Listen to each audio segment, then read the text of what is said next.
The book of the prophet Ezekiel, chapter 9. He cried also in mine ears with a loud voice, saying, Cause them that have charge over the city to draw near, even every man with his destroying weapon in his hand. And, behold, 6 men came from the way of the higher gate, which leads toward the north, and every man a slaughter weapon in his hand, and one man among them was clothed with linen, with a writer's inkhorn by his side. And they went in, and stood beside the brazen altar. And the glory of the God of Israel was gone up from the cherub whereupon he was, to the threshold of the house. And he called to the man clothed with linen, which had the writer's inkhorn by his side. And the Lord said unto him, Go through the midst of the city, through the midst of Jerusalem, and set a mark upon the foreheads of the men that sigh, and that cry for all the abominations that be done in the midst thereof. And to the others he said in mine hearing,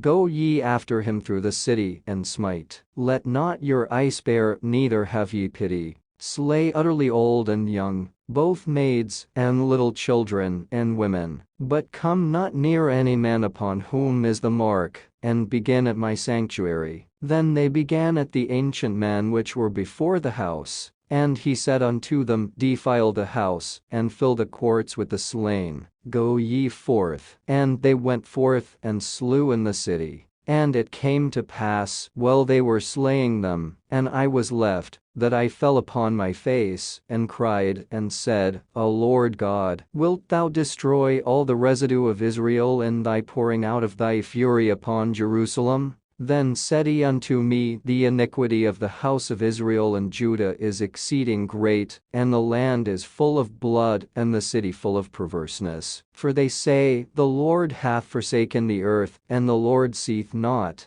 And as for me also, mine eye shall not spare, neither will I have pity, but I will recompense their way upon their head. And, behold, the man clothed with linen, which had the inkhorn by his side, reported the matter, saying, I have done as thou hast commanded me.